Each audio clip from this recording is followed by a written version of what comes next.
I didn't find out because someone told me. I found out because my credit score collapsed. I was 24. I had just gotten approved for a teaching job 2 states away, and I was finally ready to rent my own place. No roommates, no shared walls, just a quiet one-bedroom where I could hear myself think.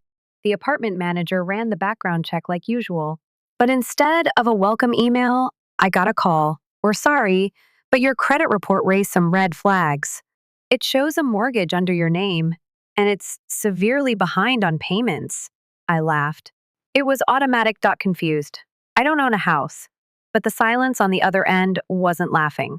That night, I sat in the back of my car behind a grocery store, refreshing the credit report page over and over like something would change, but it was still there.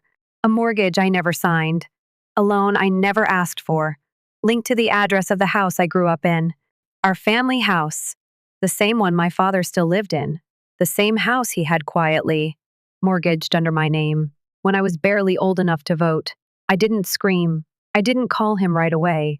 I just drove, all night, headlights on autopilot, radio off, fingers cold on the steering wheel. There was something devastating about it, not just the money, the betrayal, but the absence of any warning. Not a conversation, not a heads up, not even a forged signature. It was my real one, which meant I must have signed something somewhere, but I had no memory of it. And that, somehow, was the worst part. 2 days later, I went to my cousin's baby shower. I didn't want to go, but Mom insisted. Said it would look bad if I skipped another family event. I showed up late, as usual. Not out of protest, but because I'd learned the hard way, being early only meant more time to feel invisible. No one noticed I had arrived. No one saved me a seat. They were all gathered around the gift table, taking pictures, laughing, shouting over each other. I stood in the doorway, holding a wrapped box I bought on sale, fingers still sore from the cold. My father was there, smiling, relaxed, sipping punch like nothing was wrong. I watched him laugh with my uncle, pat someone on the back, toss a joke toward my brother across the room. And then, our eyes met. Just for a second, he nodded. Not like someone acknowledging their daughter, but like someone nodding at a distant acquaintance in the hallway. When I finally sat down, it was in a folding chair near the kitchen, away from the main table. No one followed. The photo group got bigger. My name wasn't called, not even once. Later that evening, I overheard my aunt whisper to my mother in the hallway, "She's always so cold, isn't she? So hard to love." My mother sighed. Didn't correct her. Didn't defend me. Just changed the topic. I looked around that room at the family who never really saw me unless they needed something. And suddenly, it all made sense. Of course he used my name. Of course he didn't ask. Because he knew I wouldn't fight. Because that's who I'd always been. The daughter who kept quiet. The one who didn't make scenes. The one who paid her way, covered the gaps, handled the paperwork. That night, I couldn't sleep. I kept hearing that phrase again and again. So hard to love. Not because I believed it, but because it had clearly become the family consensus. That I was responsible. That I was useful, but never quite lovable. And maybe, just maybe, that's why they never even thought to warn me. Why he used my name like a hammer and expected me to be the nail. But what he didn't know was that this time, I wasn't going to lie still. People like to say that no one's born invisible, that it takes years, patterns, choices, silences for someone to fade into the background of their own life. I wish I could say I disappeared slowly, but the truth is, I was never fully seen to begin with. My father wasn't cruel. He didn't yell. He didn't hit. He wasn't the kind of man people whispered about behind closed doors. He was charming, helpful to the neighbors, the kind of man who fixed your fence on a Sunday and still made it to church with grease under his nails. To the outside world, he was a good guy. To our family, he was a provider. And somehow, that meant he didn't have to be anything else. I was the youngest of three. My older sister was delicate and dramatic. Every emotion was an emergency. She cried. People listened. She failed. People caught her. She asked. People gave. My brother was the golden boy. Football. Funny. Magnetic. He never tried that hard. But everything seemed to work out anyway. And then there was me. Quiet, smart, but not loud about it. Helpful, forgettable. I remember being 9 and getting a perfect score on a math test. I had studied for all week. I showed my dad the paper after dinner, shyly excited. He didn't look up from the TV. "That's great, kiddo," he said, then changed the channel. 10 minutes later, my sister walked in crying because her friend didn't invite her to a party. He muted the game and held her for almost half an hour. That was always the pattern. I showed up with results. They showed up with feelings. Guess which one got the love? By 13, I stopped expecting praise. By 15, I stopped asking for it. Instead, I became useful. I babysat without complaining. I made grocery lists. I fixed the printer. I helped mom with taxes. I reminded everyone of birthdays, dentist appointments, passwords. They called me the organized one, the responsible one, the one who holds it all together. But no one ever called me the loved one.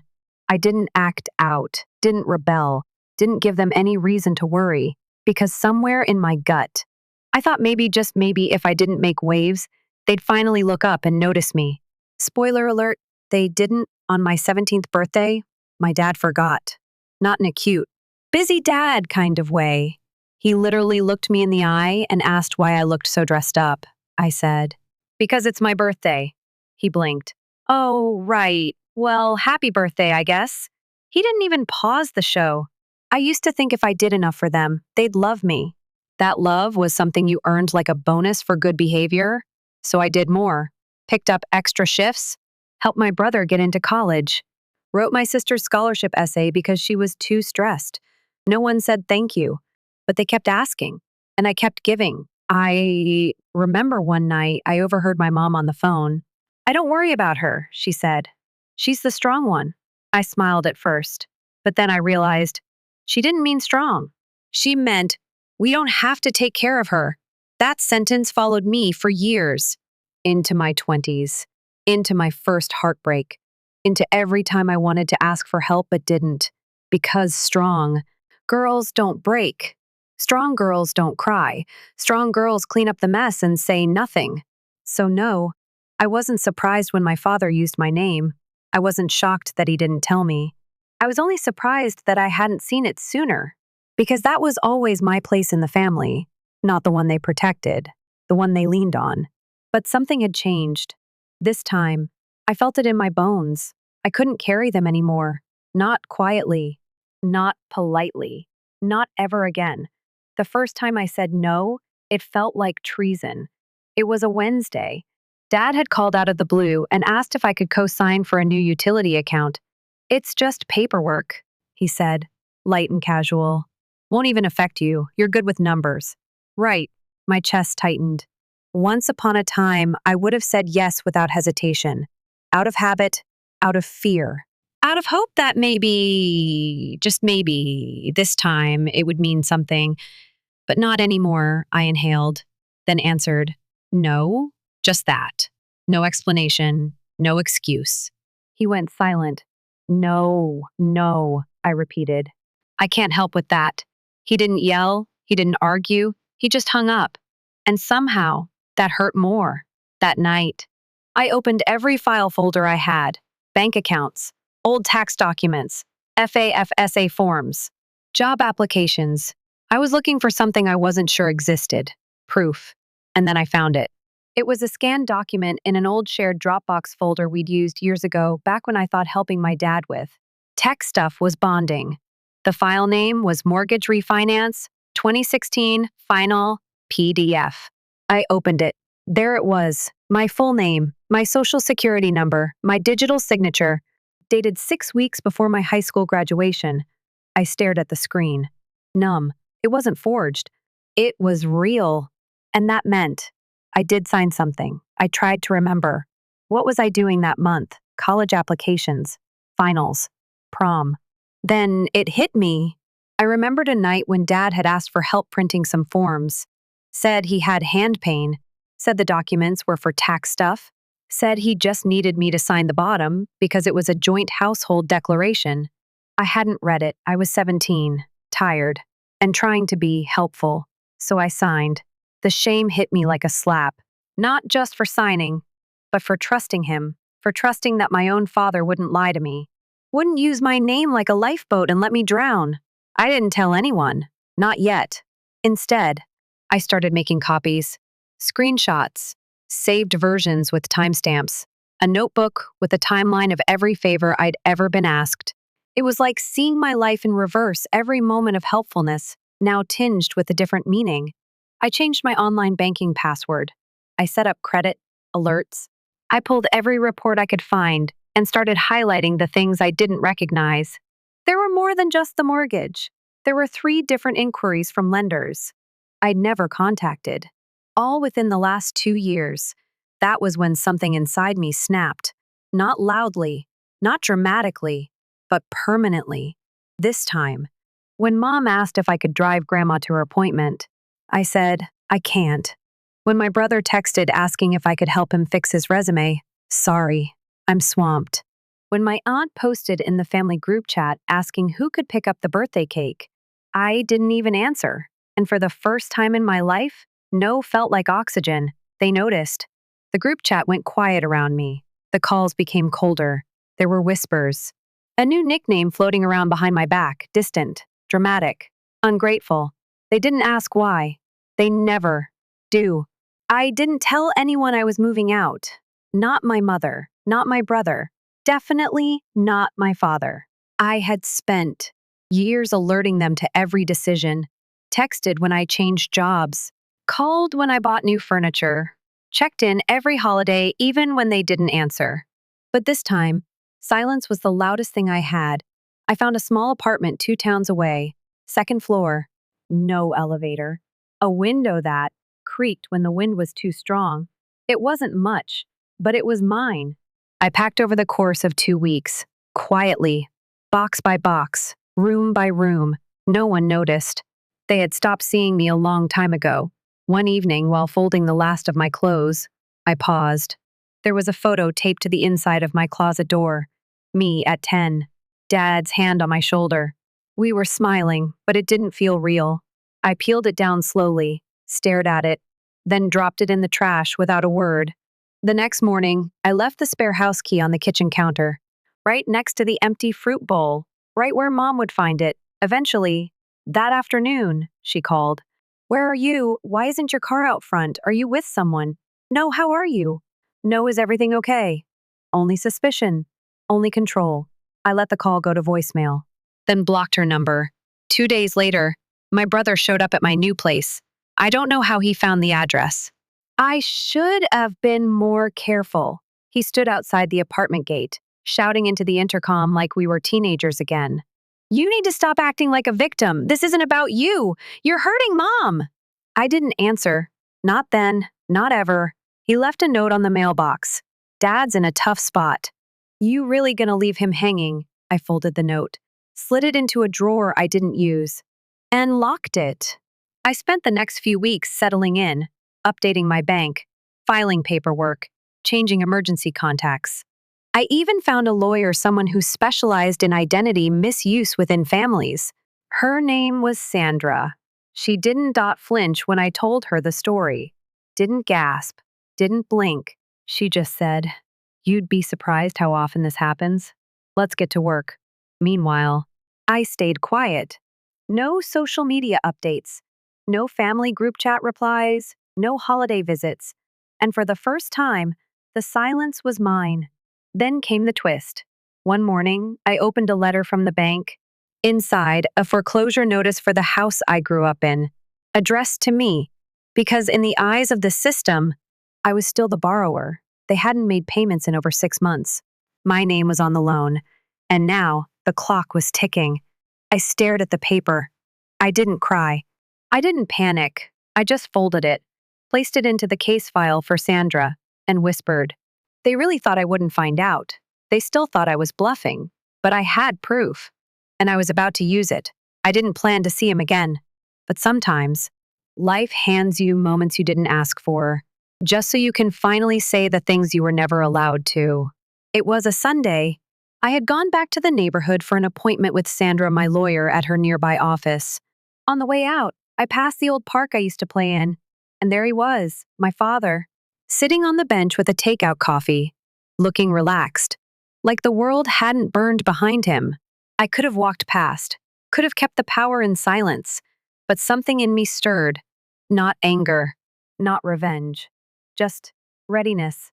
I walked over and stood in front of him. He looked up, did a double take, then that familiar smile. Well, look who finally came around. I didn't sit. I pulled a thin folder from my bag, dropped it in his lap. He looked down. Inside, the mortgage document, my signature, the foreclosure notice, the legal letterhead from Sandra's office. He flipped through them slowly, eyes narrowing. Then he laughed. A short, disbelieving sound.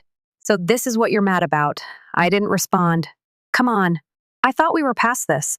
I've done everything for this family. That house, that roof was for all of us. I tilted my head. Then why didn't you put your name on it? He flinched. I leaned in slightly, voice calm but cutting. You didn't ask me, Dad. You handed me papers when I was 17 and called it a tax form. You used me. His jaw tightened. You lived in that house, didn't you? You benefited too. I was a child. My voice didn't rise, but it deepened. And even if I wasn't, you made a choice without telling me. And now that it's falling apart, you expect me to fix it. He looked away, said nothing. So I kept going. You didn't think I'd find out. You thought I'd be quiet, like always. But here's the truth. I took a breath. You don't get to use my name and then act like I'm the one who's betrayed you. He opened his mouth. I held up AHAND. I've already filed paperwork. I'm removing myself from any future liability. Sandra has copies of everything. If the house goes under, it won't be my credit drowning with it. He looked stunned. You're really doing this. I already did. There was silence, heavy, uncomfortable. For the first time, I saw him struggle to form words. For the first time, he looked small, not powerful, not scary, just a man who had gambled with his daughter's future and lost. As I turned to leave, he said, You're still my daughter. I stopped. No, I said, I was your resource. And I've shut that tap off. I didn't look back, didn't wait for him to speak again, didn't need him to, because that moment wasn't about making him understand. It was about finally seeing that I didn't need his understanding to move on. I didn't expect fallout to look like this. I thought there would be shouting, accusations, a final explosion. But instead, it was quiet, like the quiet after a glass shatters and no one dares to move. 2 weeks after I walked away from my father in that park, I got a call from Sandra. The mortgage has defaulted. She said flatly, They missed too many payments. The bank is moving forward with repossession. My name had been cleared from liability, thanks to the paperwork she filed. But that didn't mean the damage wasn't real. The house I grew up in, the house he swore was for all of us, was being taken. And I felt nothing, not triumph, not relief, just nothing. I heard through a cousin that my dad moved into a rented basement room across town. My brother stayed quiet. My sister posted cryptic quotes online about loyalty and family first. My mother, well, she didn't say anything, but I knew she knew, because she sent me a cake. Yes, a literal cake, with frosting flowers and a card that said, Let's start over. Love, Mom. I threw it away unopened. A week later, she emailed, I miss you. Let's not let one mistake erase everything we've built. One mistake. I stared at those words for a long time, then typed, You didn't build anything. You stood by and watched him take from me, and said nothing. I didn't send it. Some part of me knew they didn't want reconciliation. They wanted erasure, but I was no longer interested in being erased. That month, I began therapy. My new apartment still smelled faintly of paint. My couch was secondhand, and my bed creaked every time I rolled over. But it was the first space I had ever truly owned. And in that space, for the first time, I sat with my own grief without having to explain it to anyone. One night, I broke down. No trigger, no reason, just sat on the floor and cried. For all of the years I spent trying to be useful, for all the times I was told I was the strong one, for the girl who signed a form she didn't understand and paid the price for someone else's survival. A few days later, something small happened. I was at work. sorting through invoices. When a coworker, Janelle, came by with tea, "You looked like you needed something warm," she said. She didn't ask what was wrong, didn't probe. She just left the cup and walked away. And I don't know why, but I almost cried. Because in that moment, I realized I didn't need big gestures. I didn't need apologies. I just needed to feel seen. My phone buzzed that evening. A message from my dad. "You're really going to let them take the house?" No greeting, no question of how I was. I stared at the screen, then blocked the number again, not out of spite, but because I finally understood I didn't owe him anything. Not forgiveness, not another chance, not even a conversation. That night, I slept, really slept. No clenched jaw, no mental spirals, no dreams of being chased, just the quiet rhythm of my own breath. And when I woke up the next morning, I didn't feel heavy. It's funny what you start to notice when the noise finally stops. How silence isn't empty, it's full.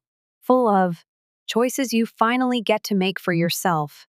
Full of space to breathe without apology. I still live in the same apartment. Still get startled by the old pipes when they bang in the winter. Still trip over that rug I swore I'd replace. But I also laugh more now, sleep deeper, go entire days, without thinking about who I used to be in that house I left behind. And when I do remember, it's not sharp anymore. It's just a fact, something that happened, something I lived through, but not something that defines me. I ran into my father a month ago. It was at a gas station. Of all places. He was coming out with a bag of chips, still using that same crooked smile. We made eye contact. He didn't wave. Neither did I. And then we both kept walking. No drama, no scene. Just two people with nothing left to say. A younger version of me might have broken down after that. Might have gone home wondering what it meant. Wishing he'd said something. Wishing I had. But this version of me, I got back in my car, turned on a playlist I liked, and drove home with the windows down. I still see my family sometimes, not often. Weddings, funerals, the odd gathering I can't fully avoid. They act like nothing happened. Like I just grew distant. Like I wasn't the one carrying secrets they all chose not to see. And I let them think that, because I don't need them to understand anymore. I didn't get the apology I wanted, I probably never will. But I gave myself something better closure, and in that, I found a peace they can't take from me. I've built a life now, it's not glamorous, but it's mine. I make art again, quiet pieces, full of color. I read books slowly. I cook meals that only I eat. And I light candles for no reason. And some days, I cry. Not out of grief, but out of gratitude. Because I didn't think I'd ever get here. But I did. If you're watching this, if you've ever been the one they leaned on, but never asked if you were tired, if you've ever been the one who carried too much, because you were strong enough to handle it, if you've ever been used, erased, or expected to disappear quietly, let me tell you something I wish someone had told me: you are not too much. You are just around people who gave too little. You don't have to keep proving yourself to people who are committed to misunderstanding you. You are allowed to walk away and not look back. You are allowed to choose peace. Even if it disappoints everyone else, you don't owe them your silence. You owe yourself your life.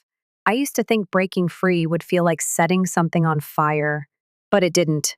It felt like turning off a light and finally seeing the stars.